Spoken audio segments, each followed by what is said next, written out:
Hello everyone, next problem घेऊया आपण. Problem number 8. Okay, तर चला काय बघायचं प्रॉब्लेम नंबर 8मध्ये. Account of a library. आता कोणतं अकाउंट बघायचं आपल्याला? लायब्ररीचं. ओके, कारण लायब्ररी पण कशामध्ये येतं? नॉट फॉर प्रॉफिट कन्सर्नमध्ये. कोणत्या लायब्ररी? जे प्रॉफिटसाठी काम करतात त्या नाही. काही काही लायब्ररी कशा असतात? मेंबर्सकडनं म्हणजे स्टुडंटकडनं पैसे कलेक्ट करतात आणि ते पैसे कशासाठी वापरतात? त्यांना सर्व्हिस प्रोव्हाइड करण्यासाठी. म्हणजे तिथलं सिटिंग अरेंजमेंट असू द्या किंवा इलेक्ट्रिसिटी बिल असू द्या किंवा बुक्स वगैरे सप्लाय करतात. ओके, मग ते कशात मोडतं? नॉट फॉर प्रॉफिट कन्सर्नमध्ये. All libraries not for profit कन्सर्नमध्ये येत नाहीत. पण ज्या काय काय गव्हर्नमेंट असतात किंवा काय काय फक्त कशासाठी बनवले असतात? सर्व्हिस प्रोव्हाइड करण्यासाठी. प्रॉफिट हा त्यांचा उद्देश नसतो. ओके, तर चला. Following is the receipt and payment account of कोणाचं आहे? Dhananjay library Mumbai for the year ended 31 March 2019. Okay, तर चला काय रिसिट अँड पेमेंट अकाउंट? पुढं काय दिलं आहे? रिसिट साईडला सर्वात पहिलं काय? To balance brought down. सर्वात पहिलं काय? Balance brought down. म्हणजे हा कधीचा बॅलन्स आहे? लास्ट इयरचा क्लोजिंग बॅलन्स. तो ह्या वर्षी काय होणार? ओपनिंग बॅलन्स किती आहे? 5000. त्यानंतर नेक्स्ट काय दिलं आहे? To admission fees. Okay, admission fees आपल्याला मिळाले रिसिटला आहे, म्हणजे आपलं काय येते? इन्कम. त्यानंतर काय? टू सबस्क्रिप्शन आपल्याला मिळालेलं आहे, त्यामुळे ते पण काय आपलं इन्कम. त्यानंतर काय आहे? Next to lecture hall hire charges. Okay, आता समजा तुमच्याकडं हॉल वगैरे असेल ते तुम्ही काय केलं? दुसऱ्यांना लेक्चरसाठी प्रोव्हाइड केलं, त्याबद्दल तुम्ही काय घेतलं? पैसे कलेक्ट केले किंवा रेंट घेतला असेल तर तुमचं काय झालं? ते इन्कम. म्हणजे तुम्हाला त्याबद्दल पैसे मिळाले तर तुमचं काय येते? इन्कम आहे. त्यानंतर मिसलिनियस इन्कम, ते पण काय तुमचं इन्कमच आहे. त्यानंतर काय? Interest on investment. किती मिळाले इंटरेस्ट ऑन इन्व्हेस्टमेंट? 900 रुपये. ओके, तर ही झाली रिसिट साईड. हे सगळे काय तुमचे इन्कम, ओपनिंग बॅलन्स सोडून. त्यानंतर या पेमेंट साईडला, पेमेंटला सर्वात पहिलं काय? Bye salary. सॅलरी म्हणजे आपला खर्च आहे, तो कुठं जातो? तुमच्या एक्सपेंडिचर साईडला. त्यानंतर रेंट, सेम तुमचा खर्च. त्यानंतर इन्व्हेस्टमेंट काय? तुमची ॲसेट. इन्व्हेस्टमेंट काय? आपली ॲसेट. त्यानंतर काय आहे? स्टेशनरी. स्टेशनरी काय? आपला खर्च, म्हणजे तो कुठं जाणार? एक्सपेंडिचरला. त्यानंतर इलेक्ट्रिसिटी चार्जेस, हा पण सेम एक्सपेंडिचरला जाणार. त्यानंतर बुक्स. आता लायब्ररीमधल्या जे बुक्स असतात ती लायब्ररीची काय असती? ॲसेट असते. काय असती? ॲसेट. त्यामुळे बुक्स कुठं टाकणार तुम्ही? ॲसेटला. त्यानंतर आउटस्टँडिंग एक्सपेन्सेस. आता आउटस्टँडिंग एक्सपेन्स कधीचे दिले? 17-18चे. ओके, आपलं इयर कधीचं आहे बघा? फॉर द इयर एंडेड कधीचं आहे? 31 मार्च 2019. म्हणजे इयर चालू कधी झाला असणार? 1 एप्रिल 2018ला. म्हणजे आपलं चालू वर्ष कोणतं आहे? Current year 18-19. मग त्यांनी इथं काय दिलं आहे? आउटस्टँडिंग एक्सपेन्सेस 500 रुपये. कधीचे होते? 17-18चे. कधीचे होते ते? 17-18. म्हणजे मागच्या वर्षीचे असणार आहेत ते.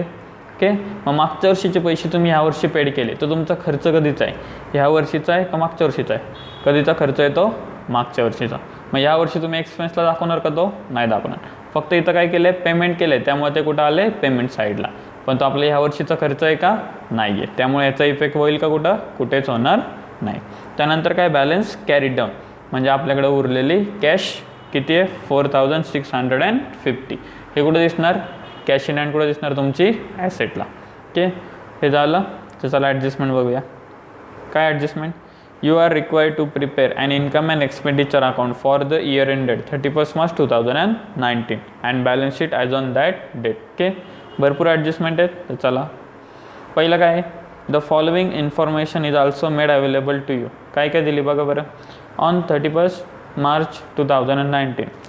ओके, काय काय दिलेलं? The library books the following asset also. Okay, इथं काय करा? डेट फक्त चेंज करा.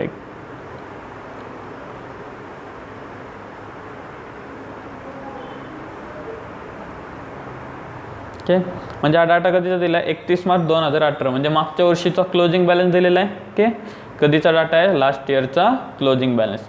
आणि हा प्रॉब्लेम तुमच्या बुक्समध्ये सुद्धा दिलेला आहे एक्झरसाईजमध्ये.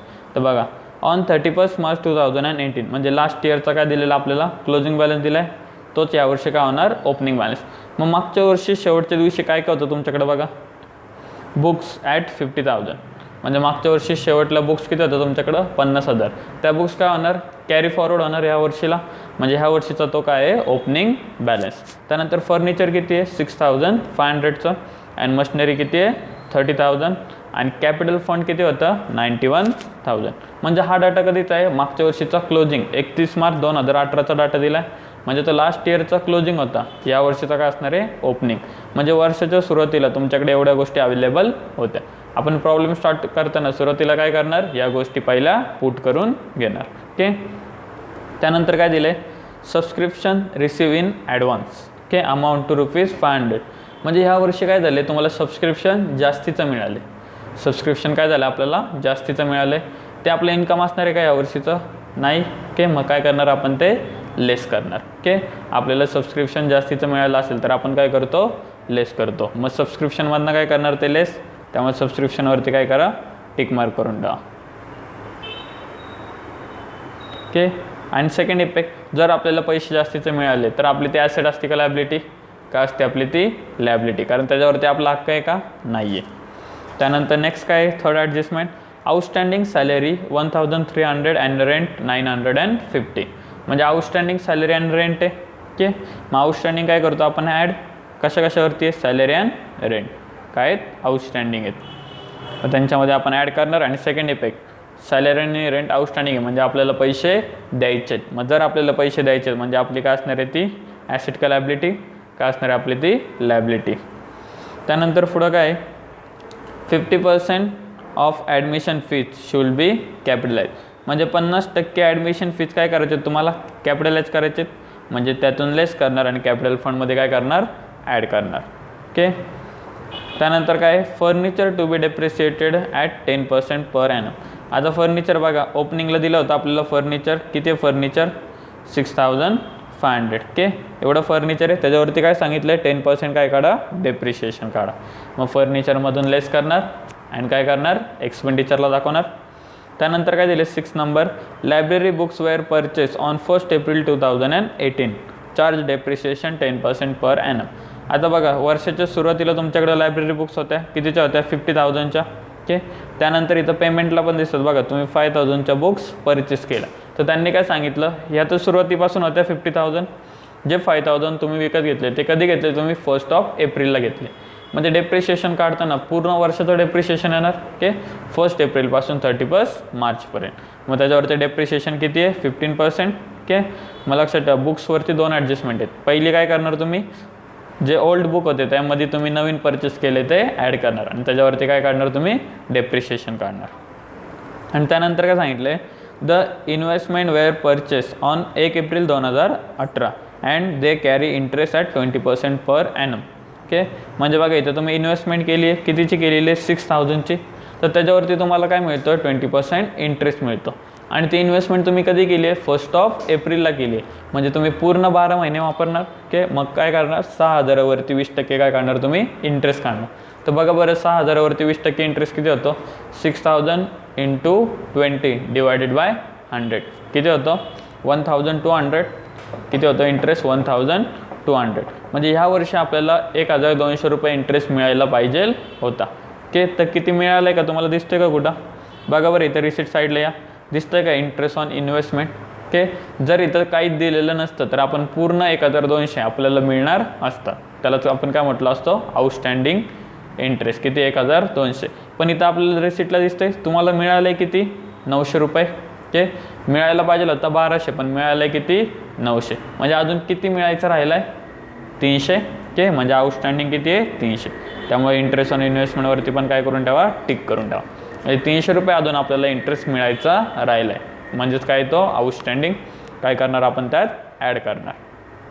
ओके, झालं ॲडजस्टमेंट. तर चला सॉल्व करायचा प्रॉब्लेम. तर बघा, सर्वात पहिले कुठून स्टार्ट करणार. आता जर प्रॉब्लेममध्ये ओपनिंग बॅलन्सच दिले असतील तर सर्वात पहिले काय करायचे, ओपनिंग बॅलन्स म्हणजे पहिली ॲडजस्टमेंट. तर बघा काय काय दिले ओपनिंग बॅलन्स तुम्हाला, बुक्स दिल्यात, किती दिल्यात बुक्स, 50,000च्या. मग या बॅलन्स शीटला ओके सर्वात पहिलं काय येणार, बुक्स. किती आहेत बुक्स, 50,000. ओके, आणि बुक्सवरती किती ॲडजस्टमेंट आहेत, 2. एक आपण ॲडिशनल परचेस केली आणि एक काय डेप्रिशिएशन. त्यामुळे आपण 1, 2 आणि 3 लाईनी काय करणार, सोडून देणार. ओके, बुक्स नंतर अजून काय ओपनिंगला फर्निचर आहे, किती 6,500चं. आणि फर्निचरवरती एक ॲडजस्टमेंट आहे कोणती, डेप्रिशिएशनची. फर्निचर किती आहे 6,500. किती फर्निचर 6500, त्याच्यावरती एक ॲडजस्टमेंट आहे. अजून काय ओपनिंगला आपल्याकडं मशनरी आहे. किती मशनरी आहे 30,000ची, त्याच्यावरती काय ॲडजस्टमेंट नाही आहे. मग मशनरी डायरेक्टली कुठं लिहिणार बाहेरच्या कॉलमला. ओके, मशनरी किती आहे 30,000. ओके, जर ओपनिंग बॅलन्स असतील तर सर्वात पहिले ओपनिंग बॅलन्स पुट करून घ्यायचे. आता या प्रॉब्लेमला वरती अजून काय ओपनिंग बॅलन्स आहे का. कॅपिटल फंड दिला आपल्याला किती आहे 91,000 आणि कॅपिटल फंड आपली काय आहे लायबिलिटी किती आहे कॅपिटल फंड 91,000. ओके, एवढे ओपनिंग बॅलन्स दिलेत. आता या तुमच्या रिसिट अँड पेमेंटला काय रिसिट अँड पेमेंटला सर्वात पहिलं टू बॅलन्स ब्रॉड डाऊन आहे. ओके, म्हणजे मागच्या वर्षीचा बॅलन्स आहे आपण लिहितो का नाही. ओके, त्यानंतर काय येतं ॲडमिशन फीज. ॲडमिशन फी रिसिटला आहे म्हणजे आपल्याला मिळाले म्हणजे आपलं काय ते इन्कम. तर या इन्कम साईडला त्याच्यावरती काय ॲडजस्टमेंट आहे. मग सर्वात वरती येणार काय येणार बाय ॲडमिशन फीज किती आहे 4,500, त्याच्यावरती काय ॲडजस्टमेंट आहे. ओके, त्यानंतर काय टू सबस्क्रिप्शन किती आहे 20,000 आणि त्याच्यावरती पण ॲडजस्टमेंट आहे. मग सबस्क्रिप्शन आपलं काय इन्कम त्याच्यावरती ॲडजस्टमेंट आहे. म्हणजे या सबस्क्रिप्शन किती आहे 20,000. त्यानंतर नेक्स्ट काय आहे lecture hall hire charges. Okay, म्हणजे समजा तुमचा हॉल असेल तर तुम्ही काय केलं तो लेक्चरसाठी दुसऱ्यांना रेंटने दिला तर त्याच्या बदल्यात तुम्ही काय कलेक्ट करता रेंट कलेक्ट करता म्हणजे तुमचा काय झाला तो इन्कम झाला. ओके, म्हणजे तुम्हाला पैसे मिळाले मग तुमचा काय तो इन्कम किती आहे 4,200. मग हा पण सेम कुठं दिसणार इन्कमला मग काय येणार by lecture hall hire charges. Okay, किती आहेत 4,200 सेम. त्यानंतर नेक्स्ट काय मिसलिनियस इन्कम तुमचं काय इन्कम आहे किती आहे 250. मग या इन्कमला बाय मिसलिनियस इन्कम. अँड त्यानंतर नेक्स्ट काय पुढं लास्टला interest on investment. Okay, total interest किती मिळायला पाहिलं होतं आपण काढला होता तेव्हा 1,200 पण मिळालं आहे किती 900 म्हणजे अजून 300 मिळायचे राहिलेत. त्यामुळे याच्यावरती काय आहे ॲडजस्टमेंट. आणि इंटरेस्ट ऑन इन्व्हेस्टमेंट आपला काय इन्कम म्हणजे बाय इंटरेस्ट ऑन इन्व्हेस्टमेंट किती आहे 900. ओके, आपण काय करू ते ॲडजस्टमेंट लास्टला करून घेऊ. ओके, त्यानंतर बघा रिसिट साईड झाली. आता या पेमेंट साईडला कोण आहे सर्वात पहिलं पेमेंटला सॅलरी. सॅलरी काय आपला खर्च आहे किती आहे 9,000 आणि त्याच्यावरती काय आहे ॲडजस्टमेंट. मग या इथं एक्सपेंडिचरला काय येणार टू सॅलरी त्याच्यावरती काय ॲडजस्टमेंट. त्यामुळे कुठे येणार इनर कॉलमला. सॅलरी नंतर नेक्स्ट काय आहे रेंट. रेंटवरती पण ॲडजस्टमेंट आहे आउटस्टँडिंगची त्यामुळे रेंट पण कुठं लिहिणार इनर कॉलमला. किती आहे रेंट 7,500 आला रेंट 7,500. त्यानंतर काय अजून इन्व्हेस्टमेंट. इन्व्हेस्टमेंट किती आहे 6,000 आणि इन्व्हेस्टमेंट काय तुमची ॲसेट. मग इन्व्हेस्टमेंटला कुठं टाकणार ॲसेटला. मी इथं मशनरीच्या खाली काय येणार तुमचं इन्व्हेस्टमेंट किती होते इन्व्हेस्टमेंट 6,000 आणि इन्व्हेस्टमेंट नंतर कोण आहे स्टेशनरी. स्टेशनरी काय तुमचा खर्च आहे की किती 1,350 काय तुमचा खर्च. त्यामुळे तो डायरेक्टली कुठं जाणार आउटर कॉलमला. त्याच्यावरती ॲडजस्टमेंट आहे का नाही आहे काय येणार टू स्टेशनरी. स्टेशनरी नंतर काय होतं इलेक्ट्रिसिटी चार्जेस किती होतात 850. मग या एक्सपेंडिचरला टू इलेक्ट्रिसिटी चार्जेस ओके 850 आले इथपर्यंत. आता नेक्स्ट काय 5,000च्या काय केलं तुम्ही बुक्स परचेस केलं म्हणजेच पेमेंट केलं पण बुक्स काय तुमच्या ॲसेट आहेत. मग बुक्स कुठं दिसणार ॲसेट साईडला. आता बघा पहिल्यापासून आपल्याकडे 50,000च्या बुक्स आहेत त्यामध्ये तुम्ही काय केलं नवीन परचेस केला ओके. मग ते काय करणार त्यामध्ये ॲड परचेस किती येणार 5,000. ॲड परचेस किती येणार 5,000. त्याच्यावरती अजून डेप्रिशिएशनची ॲडजस्टमेंट आहे त्यामुळे आपण काय करणार टोटल खालीच घेणार किती येणार 55,000. 50,000 हे ओल्ड होते आणि त्याच्यामध्ये नवीन किती घेतले तुम्ही 5,000चे आणि ते पण कधी घेतले 1 एप्रिलला ओके. किती आलं 55,000 ओके. त्यानंतर या नेक्स्ट काय तुमचे आउटस्टँडिंग एक्सपेन्स होते पण एक्सपेन्स कधीचे होते 17-18चे. तो तुमचा ह्या वर्षीचा खर्च आहे का नाही आहे. आपण मागचा आणि पुढचा खर्च दाखवतो का नाही दाखवत. हा खर्च कधीचा आहे लास्ट इयरचा होता ते पैसे आपण देऊन टाकले हिशोब संपला ओके. म्हणजे मागच्या वर्षी कुठले तरी पैसे द्यायचे राहिले होते ते आपण यावर्षी देऊन टाकले म्हणजे ते आउटस्टँडिंग जे होतं ते काय संपलं सगळं. त्यामुळे याचा परत इफेक्ट येईल का काहीच नाही येणार. त्यानंतर काय बॅलन्स कॅरीड डाऊन म्हणजे एवढे पैसे तुमच्याकडे यावर्षी शिल्लक राहिले किती 4,650. मग ही तुमचे काय असणार आहे ॲसेट. तर या ॲसेटला काय लिहिणार कॅश इन हँडला किंवा कॅश ॲट बँकला, दोघींपैकी कोणतं एक चालेल. कॅश इन हँड किती आहे 4650. ओके, तर त्यानंतर चला वरचं झालं. आता काय करणार आपण ॲडजस्टमेंट करणार. पहिली तर ॲडजस्टमेंट आपण केली. त्यानंतर सेकंड काय होती subscription receive in advance amount to ₹500. आपल्याला काय झालं आहे जास्तीचं सबस्क्रिप्शन मिळालं आहे ₹500, ते काय करणार आपण लेस करणार. सबस्क्रिप्शनमधून काय करणार लेस ॲडव्हान्स. ओके, किती ते ॲडव्हान्स ₹500. मग 20,000मधून ₹500 मायनस केले तर बाहेर किती येणार 19,500. ओके, आणि आपल्याला जर जास्तीचे पैसे मिळाले असतील तर आपली काय ती ॲसेट आहे का लायबिलिटी आहे, काय आपली ती लायबिलिटी आहे, कारण आपल्याला जास्तीचे पैसे मिळालेत. जर पुढच्या माणसाने परत मागितले तर आपल्याला ते द्यावे लागतील. ओके, त्यामुळे आपली काय ती लायबिलिटी. त्यामुळे लायबिलिटीला येणार काय येणार ॲडव्हान्स सबस्क्रिप्शन किती आहे ₹500.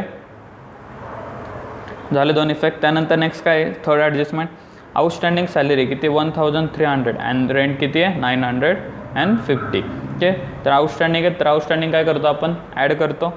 मग या सॅलरी आणि रेंटमध्ये सॅलरीमध्ये काय करणार ॲड आउटस्टँडिंग किती आहे 1300. मग ॲड करून बाहेर किती येणार टोटल 10,300. आणि रेंट पण काय होतं आउटस्टँडिंग होतं. मग तिथं पण काय करणार सेम ॲड आउटस्टँडिंग किती 950. टोटल जर घेतली तर किती येते टोटल 8,450. आउटस्टँडिंग काय केलं आपण एक्सपेन्सेसमध्ये ॲड केलं. आता आउटस्टँडिंग एक्सपेन्स म्हणजे काय आपल्याला पैसे द्यायचेत. मग जर आपल्याला पैसे द्यायचेत म्हणजे आपली ती ॲसेट असणार आहे का लायबिलिटी, काय असणार आहे आपली ती लायबिलिटी. मग लायबिलिटीला येणार आउटस्टँडिंग काय काय सॅलरी अँड रेंट किती आहे टोटल मिळून किती येणार 2,250. Okay, outstanding salary and outstanding rent आपली काय आहे लायबिलिटी. त्यानंतर नेक्स्ट काय fourth adjustment 50% of admission fees should be capitalise करायचं आपल्याला पूर्ण करायचे का नाही ओनली काय करायचं 50%. मग या ॲडमिशन फीजवरती काय करणार लेस कॅपिटलाइज. मग 4,500चा किती करणार 50% किती येतात 2,250. ओके, तर बाहेर किती येणार 4,500मधून 2,250 काय केलं आहे मायनस केले तर बाहेर किती येणार सेम 2,250. ओके, तर कॅपिटलाइज म्हणजे काय करतो आपण ॲडमिशन फीजमधून आपण लेस केले आणि तेच काय करणार आपण कॅपिटल फंडमध्ये काय करणार ॲड. मग करा ॲड काय करणार ॲडमिशन फीज. ओके, आणि त्याचे टोटल किती येणार खाली 93,250. आली इथपर्यंत कॅपिटलाइज एकदम सोपी ॲडजस्टमेंट आहे. त्यानंतर काय करायचं आता पाचवी furniture to be depreciated by 10%. म्हणजे फर्निचरवरती काय 10% डेप्रिशिएशन काढायचं आहे. मग या फर्निचरवरती ओके काय करणार लेस डेप्रिशिएशन किती 10% म्हणजे किती होणार 650. ओके, तुम्ही कॅल्क्युलेट करून चेक करा. मग लेस करून सांगा बरं किती येते बाहेर 6,500मधून 650 गेले किती येणार 5,850. ओके, तर हे काय झालं डेप्रिशिएशनचा पहिला इफेक्ट झाला. सेकंड इफेक्ट आपण एकत्र देऊया. अजून खाली पण डेप्रिशिएशन आहे.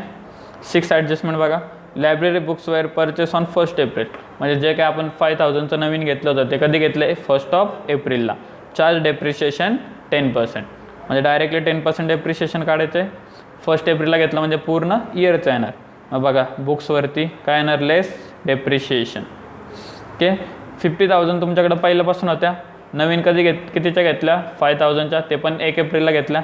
म्हणजे टोटल तुमच्याकडे बुक्स किती आहेत 55,000च्या आणि पूर्ण वर्षभर वापरल्या म्हणजे याच्यावरचे डेप्रिशिएशन पूर्ण इयरचं येणार.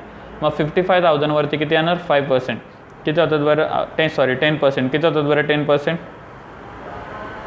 10 काय करणार कट म्हणजे किती होणार 5,500.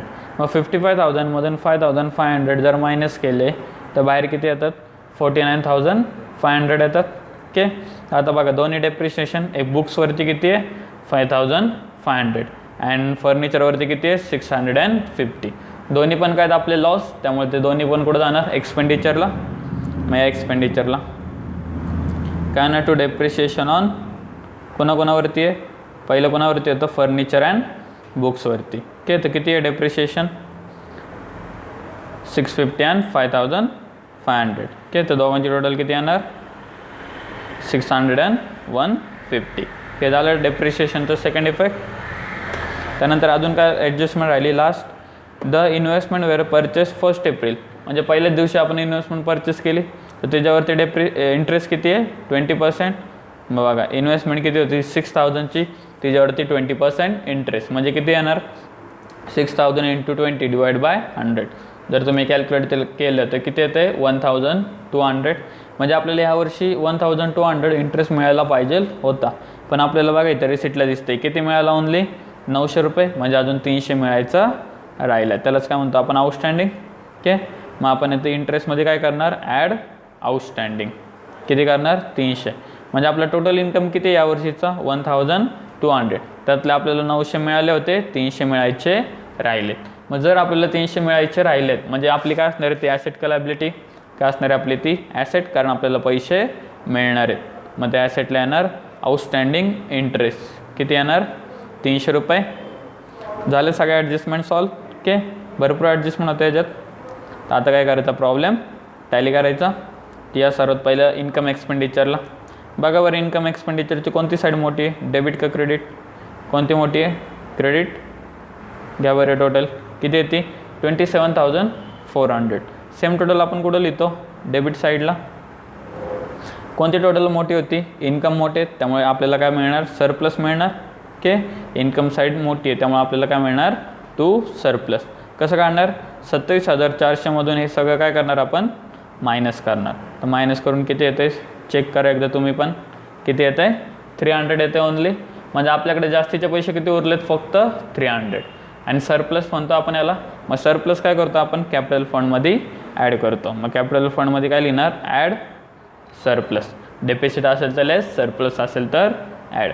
मग किती येणार 93,550. ओके, एवढी टोटल आली. आता काय करणार आपण बॅलन्स शीटच्या दोन्ही साईडची टोटल घेणार. तर बघा बरं लायबिलिटीची टोटल किती येते 96,300 आणि ॲसेटची पण तेवढीच आली पाहिजे. ओके, ती किती येते ॲसेटची 96,300. म्हणजे आपला प्रॉब्लेम राईट आहे, दोन्ही साईड कशा आल्या आपल्या सेम आल्या. ओके, समजला प्रॉब्लेम. फक्त त्याच्यात न्यू एक्स्ट्रा काय होतं इंटरेस्टचं कळलं, इंटरेस्ट ऑन इन्व्हेस्टमेंट त्यांनी 20% दिला होता, आपण तो काढला 1200 आला. ओके, पण आपल्याला रिसिटला फक्त इंटरेस्ट किती दिसत होता 900 रुपये, म्हणजे अजून 300 यायचा राहिला होता. जर रिसिटला काहीच इंटरेस्ट ऑन इन्व्हेस्टमेंट दिलेलं नसतं म्हणजे याचा अर्थ काय झाला असता की पूर्ण आपल्याला 1200 मिळणार आहेत. मग आपले पूर्ण 1200 आपण इन्कमला दाखवले असते आणि सेकंड इफेक्ट आपल्याला मिळणार आहेत. त्यामुळे तुम्हाला इथं ॲसेटला किती दिसले असते 1200, पण 900 आपल्याला मिळाले होते, अजून किती राहिले होते ओनली 300. त्यामुळे आपण फक्त इफेक्ट कुठला दिला 300चा. ओके, समजला प्रॉब्लेम. आणि लक्षात ठेवा बुक्स तुमची काय असती ॲसेट. ओके, तर हा प्रॉब्लेम काय करा तुमच्या बुकमध्ये कॉपी करा. Okay, thank you.